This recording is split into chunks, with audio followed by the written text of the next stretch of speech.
स्थिति प्राप्त करने के लिए बाहर के विशेष परिवर्तन की आवश्यकता नहीं, अंदर की आवश्यकता है। श्रीपाद समझा रहे हैं, भुक्तम जन्मनि जन्मनि प्रिय बधु। ये जो मलिन बुद्धि है, ये हमें ऐसी प्रेरणा देती है कि जिसके लिए मन चाहता है, जिस इंद्रिय जन्य सुख के लिए एक बार छक के भोग लूं, फिर मैं निकल जाऊंगा। एक बार नहीं, करे भुक्तम जन्मनि जन्मनि, त्रिकालज्ञ महापुरुष है, तूने जन्म जन्म यही भोगा है, केवल तेरे मनुष्य शरीर को भगवत प्राप्ति के लिए जो दिया गया है उसको भगवत प्राप्ति ना हो पाए, इसलिए ये मलिन बुद्धि ऐसा प्रेरित कर रही है कि एक बार मैं छक के भोग लूं। ये अंदर की बात होती है, बार बार कहता है ये खा लो, ये देख लो, एक बार तो, और एक बार जो उतरा अनेक बार उतर चुका है, तो अभी तक परमार्थ में नहीं चढ़ पाया।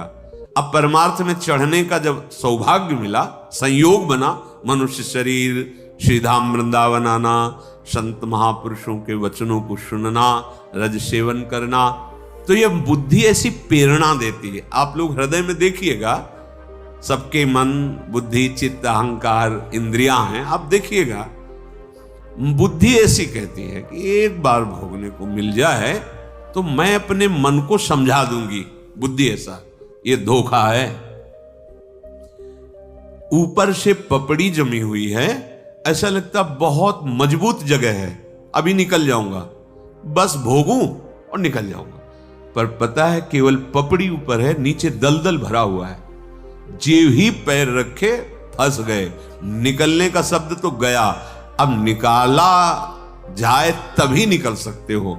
तो निकला हुआ कोई महापुरुष तुम्हें निकाल सकता है। तुम गणित चाहे जितने चाहे, शिव बिरंच सम होई, गुरु बिनु भवनिधि तरे न कोई। इसीलिए लिखा हुआ है कि इस प्रपंच रूपी दलदल में एक बार फंसा, अब निकला हुआ कोई निकाल सकता है। उसमें पूरा का पूरा प्रयास आपका होगा, वो आपको सहारा देगा, वचन का सहारा देगा, अपने शब्दों का बल देगा। निकलो, निकलना आपको ही पड़ेगा। निकलो, एक साथ उसकी हां में हां मिलाओ और एक झटके में बाहर निकल जाओ। बहुत बार भोग चुके हैं, इस मन की इस चाल में ना फंसा जाए। इसके जैसा दुश्मन कोई नहीं है और इसके जैसा मित्र भी कोई नहीं है। मन जो विषय भोगों की सुख बुद्धि में मगन है, हृदय अंतःकरण, ये शत्रु है, बहुत बड़ा शत्रु है। और जो निर्विषय होकर प्रभु की तरफ, ये बहुत बड़ा मित्र है। अर्थात ना जीता हुआ मन ही हमारा सबसे बड़ा दुश्मन है और जीता हुआ मन ये हमारा मित्र है। जीत लिया, मन को जीत लिया। थोड़ा कठिन लगता है, पूर्वाभ्यास विषय भोगने का है, इसलिए कठिन लगता है कि अब हम जी नहीं पाएंगे। ऐसा लगता है हम नहीं रह पाएंगे, हम नहीं चल पाएंगे। नहीं नहीं, ये बुद्धि की कमजोरी है। तुम प्रभु के स्वरूप हो, अंश हो। हिम्मत कीजिए, आप इस पर विजय प्राप्त कर लेंगे। ये केवल डरा रहा है आपको, ऐसा महसूस करा रहा है मैं इस भोग के बिना, इस व्यक्ति के संयोग के बिना, इस व्यसन के बिना, इसके बिना हम नहीं रह सकते। ये आपकी भूल है, भूल। आप असंग हो, आपको किसी की जरूरत नहीं। आप थोड़ा तो समझिए, आप जिस समय अपने स्वरूप में आ जाएंगे तो कुछ है ही नहीं जो आपको परास्त कर सके। त्रिभुवन में कोई नहीं आपको परास्त कर सके, ऐसा ना कोई है न कोई होगा। आप स्वयं परास्त हो रहे हैं अपने को भूल कर। सच्ची बात मान लीजिए, भूल कर परास्त हो रहे हैं। आप भ्रमित हो गए हैं, आप भूल गए हैं। उसी भूल को सुधारने के लिए प्रभु ने मानव जन्म देकर सत्संग दिया है। अगर आप सत्संग की बात को पकड़े तो मंगल हो जाए। श्रीपाद कह रहे भुक्तम जन्मनि जन्मनि प्रियवधु। सुंदर परस्पर शरीर देखकर एक आकर्षण होता है, स्त्री पुरुष आदि का या आदि आदि। उस आकर्षण को मिटाना ही तो बंधन मुक्त होना है। बस केवल आकर्षण है कुछ नहीं। अच्छा, आपके शरीर में क्या है? 9 द्वार हैं इस देही में। अगर अभी खखार के थूका जाए तो देखने लायक, छिड़का जाए, सो के उठते हो आंखों में कीचड़, कान की सफाई करवाओ, गंदगी, और नीचे तो गंदगी के ही द्वार हैं। कौन सा भैया सुख है? विचार करके देखो कैसा हम फंस रहे हैं, कैसी हम मलिनता में फंस रहे। विचार करके देखो, शौच का द्वार, लघुशंका का द्वार, सच्चिदानंद के अंश होकर सच्चिदानंद सुख की चाह वाले कहां पूर्ति करना चाहते हैं? देह के आकर्षण में। तो कह रहे भुक्तम जन्मनि जन्मनि। कैसी स्पष्ट, कैसी माया हमारी बुद्धि को मलिन किए हुए है, समझ में नहीं आ रहा। ध्यान देकर देखो, आप जिन अंगों का स्पर्श करके कई बार रज आदि से हस्त प्रक्षालन करते हैं, उन अंगों में तुम्हें महासुख दिखाई दे रहा है। शरीर के किसी भी अंग में सुख है, प्राकृतिक माया रचित इस शरीर में सुख है। अरे मायातीत, तू माया को भोगने की चेष्टा में ही दुखी है। दुख योनयः, ये है दुख प्रकट करने वाले, केवल भ्रम। हमें लगता है इसमें सुख है और उसको लगता है उसमें सुख है किसमें सुख? आज तक कोई नहीं पकड़ पाया किसमें सुख है। हमें लगता है इस शरीर में सुख है, वो शरीर वाला विपरीत शरीर को सोचता है इसमें सुख है, वो तीसरे को सोच रहा है। केवल सोच ही तो है, सुख कहां है? जिसको हम प्राप्त करके सुखी होना चाहते हैं तो वो तो बड़ा सुखमय होना चाहिए, लेकिन वो किसी और को प्राप्त करना चाहता है। ये भ्रम तुम समझ नहीं पा रहे, ये चालबाजी नहीं समझ पा रहे माया की। समझो, धर्मयुक्त भगवत सेवा के लिए, सृष्टि संपादन के लिए संतानोत्पत्ति करना, ये हमारी ऋषि परंपरा से चला आया। ये एक तरह से भगवान की सेवा हो जाएगी।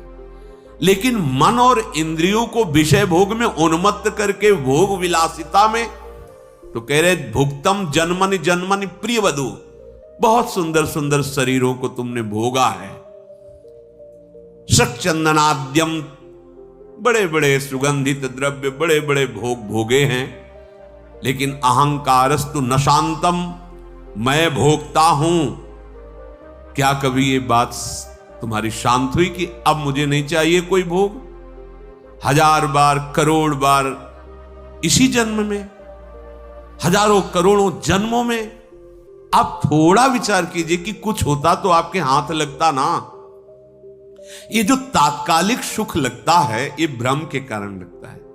एक उदाहरण में संत भगवान बता रहे थे, जैसे कुत्ते ने सूखी हड्डी किसी जानवर की देखी, वो उठा के एकांत की तरफ भागा कि कहीं दूसरा कोई श्वान कुत्ता इसे छीन न ले। और जब वो खाने लगा तो उसमें कुछ था नहीं, उसी के गलफरों से खून निकला और उस हड्डी में दिखाई दिया। अब वो और आवेश में खा रहा है तो वो खून और दिखाए, उसको अपने ही खून से ऐसा उसको लग रहा है कि इसमें रक्त है, मतलब मुझे पावर मिल रहा है, मुझे सुख मिल रहा है उस सूखी हड्डी में। ठीक ऐसे ही आपके भ्रम से, आपकी जीवनी शक्ति के क्षीण होने से आपको भ्रम हो गया कि आपको सुख हो रहा है। बिल्कुल, अब समझ आ जाए तो अब इतनी मलिन बुद्धि है कि ये सब सुनने के बाद भी वो राजी वहीं रहेगी। अगर इसे बचा सकता है तो केवल भगवान नाम बचा सकता है। नाम बल अगर हृदय में जागृत हो गया, सच्ची, चाहे जितना ज्ञान बघारो, बातें करो, वैराग्य की बातें करो, ये भोग इतने प्रबल हैं कि अगर नाम जप नहीं चल रहा है तो फंस जाओगे। यही विपत्ति भोगों में फंस जाना। कहे हनुमंत विपत्ति तब सोई, जब तो सुमिरन भजन। बात मानो, ऊपर से आकर्षण करके दिखाया जाता है कुछ और, मिलता है कुछ और, हाथ नहीं लगता कुछ नहीं। आप हमारी बात को समझ रहे हैं? शरीराकर्षण से हमें प्रलोभित करती है माया, परस्पर शरीराकर्षण से। इसके बाद जिन सुखों की हम आकांक्षा करते वो कहां हैं? फिर उसके बाद आपके हाथ क्या लगा? वासना, तृष्णा, जो और जलाएगी। या तो वो नहीं मिला जो मैं ढूंढ रहा हूं, शायद उसमें होगा, उसमें पूरा जीवन नष्ट हो गया। भुक्तम जन्मनि जन्मनि, अनेक जन्मों से तुम ऐसा ही अभ्यास करते चले आ रहे हो। अभ्यस्ता च समस्त शास्त्र विततिर मोहस्तु नास्तम गत। बोलो, इतने तुमने भोग भोग लिए, क्या तुम्हारी भोगने की तृष्णा शांत हुई? नहीं, और बढ़ गई। हां, जैसे अग्नि में सहाते सहाते घी डालो तो और प्रज्वलित होती है, ऐसे ही भोग भोगने से भोग वासना और प्रज्वलित होती, बढ़ती है। न शांतम, वो कभी शांत नहीं हुई। देख लो, जब से सृष्टि हुई इसी आकर्षण में, इन इंद्रियों के भोगों में फंसे हैं। दूसरी बात कह रहे हैं, तुम्हारे अंदर यह है कि मैं कुछ ऐसा कर लूं जिससे मेरा नाम हो जाए, तो कह रहे हैं एव सुयसो ववर्जितम। बहुत जन्म ऐसे तुम्हारे हुए हैं जिसमें तुम देवराजेंद्र भी बने होगे, बड़े लोकपाल भी बने होगे, आदि आदि। कुछ नहीं, आंख मूंदते ही कुछ नहीं। चाहे जिस पद के अधिकारी हो, चाहे जितना आपका वैभव, ऐश्वर्य, यश, बड़ी महिमा, सब चले गए। दुर्दांत अधर्मी, वो भी गए। बहुत संयमी यशस्वी, वो भी गए। नहीं रहना है यहां, जाना है सबको। हम तुम सबको जाना है, जाने की तैयारी कर लो। जो पहले से तैयार न थे, पछता पछता कर चले गए। जाना है, काहे को इस चक्कर में आखिरी फसाव में फंस रहे हो? मेरा नाम हो जाए। ईंट पत्थर में नाम लिखाने से तुम्हारा नाम नहीं होगा। और बोले संसार तुम्हारा नाम लेगा, अरे भगवान का नाम नहीं लेता, तुम्हारा काहे को लेगा? तुम कितने वैभव हो, कितने बलवान हो, कितने ज्ञानी हो, कितने शास्त्रज्ञ हो, भगवान स्वयं अवतरित हुए। समझा समझा के संत महात्मा भक्तजन नाम जप करो, उनका नाम नहीं जप करो। तुम्हारा नाम पंखा में लिखवाने से हो जाएगा क्या? थोड़ा सा पत्थर में लिखो, बड़ा गर्व है। कोई एक कमरा अगर किसी संत को बना के देंगे तो पूरा उसमें फोन नंबर से लेके एरिया तक का पूरा जिला, पूरा सब उसमें। अरे भाई, काहे को अहंकार में फंस रहे हो? कृतार्थ हो जाओगे तुम। केवल एक बात मान लो, मन को ये समझा लो कि जिन भोगों के लिए तो बार बार मुझे प्रेरणा कर रहा, मैं भोग चुका हूं, नहीं है इसमें कुछ नहीं है। कैसे अब वो शब्द नहीं, कैसे समझाएं? ये भ्रम कितना, घृणा नहीं होती तुम्हें? तुम्हारे अंदर ऐसा नहीं होता कि ये दिव्य श्वासें हमारी कहां नष्ट हो रही, किस लिए आया हो, कितने दिन ये टिकेगा, फिर वही वासना, फिर वही, कब तक चलेगा? कोई ऐसा टिकाऊ है यहां? कुछ क्या टिकाऊ है? आज हम तुमसे कहते हैं कि हम तुम्हें बहुत प्यार करते, तुम्हारे बिना जी नहीं सकते। 4 दिन बाद वही मन उसे कटने लगता है, किसी तीसरे की तरफ धिक्कार है ऐसी वृत्ति को। पूरा जन्म के जन्म व्यतीत कराते, अपराध पे अपराध कराते चला जा रहा मन, और तुम अपने इस दुश्मन पर नजर नहीं कर पा रहे, समझ नहीं पा रहे। ये खाया, वो पिया, वो देखा, वो घूमा, चलो करोड़ों रुपए लगा करके केवल आंख चराना है, केवल इंद्रियों को पुष्ट करना है भोगों में। क्या क्या जीवन का लक्ष्य यही? अपने को गर्वित मानते हैं कि मैं ऐसा उतना वैभव खर्चा करके मैंने भोजन पाया, वाह 5,000 की एक चाय, इतना गर्व, मैं ऐसा भोगा, मैं ऐसा। क्या होगा इसका परिणाम? क्या होगा? हाथ कुछ लगेगा नहीं, और ये दिव्य जीवन नष्ट हो जाएगा। आखिरकार ये शरीर सच्चिदानंद तो है नहीं, ये जवानी है, इंद्रियों में थोड़ा बल है, तो देख लो, दंडता कर लो। जहां ये नष्ट हुआ, फिर तुम ही इसी शरीर को छोड़ने के लिए प्रार्थना करोगे। जब दंड उपस्थित होगा तो कहोगे भगवान उठा लो। तो तुमने पहले तो भगवान के पास जाने वाली बात तो कोई की नहीं, तो काहे को उठा ले? जहां जहां भोगे हो, भोगो तुम उनको। उन्हीं इंद्रियों को देखो कैसे सड़ती हैं, कैसे तुम्हें कष्ट देती है। वही मन देखो जिसके अनुसार तुम चले हो, आज तुम्हें जीने नहीं देगा। तुम्हें मरने के लिए प्रेरणा, मरने के बाद कोई व्यवस्था नहीं है, क्योंकि आपने मरने की तैयारी की नहीं थी। भगवत चरणारविंद का आश्रय लिया, फिर भटको नवीन शरीर, और वही दुष्ट मन तुम्हारे साथ। जहां जाओगे आपके पिंड नहीं छोड़ने वाला है मन, जब तक इसे भगवान के हवाले नहीं कर दोगे। सावई मनहा कृष्ण पदार, इसमें निष्ठा काम करेगी। अंगद की तरह पैर जमा दो, भगवान के प्रताप का स्मरण करके एक काम क्रोध लोभ मोह मद मत्सर अब उठा दे मुझे भला परमार्थ से तो देखूं, भगवान को साक्षी करके और चल दो इस मार्ग। कोई नहीं उठा पाएगा, भगवान का बल लेकर आप कोई परास्त नहीं कर सकता। ये बड़ी महामहिम बात है। अगर बल स्मरण करो मेरे बल से वृंदावन रानी, कौन परास्त कर सकता है? क्योंकि सब इन्हीं के बल से बलवान है जो हमारे को परास्त कर रहे हैं। सब कर परम प्रकाशक जोई, इन्हीं से परम प्रकाश प्राप्त हो रहा है।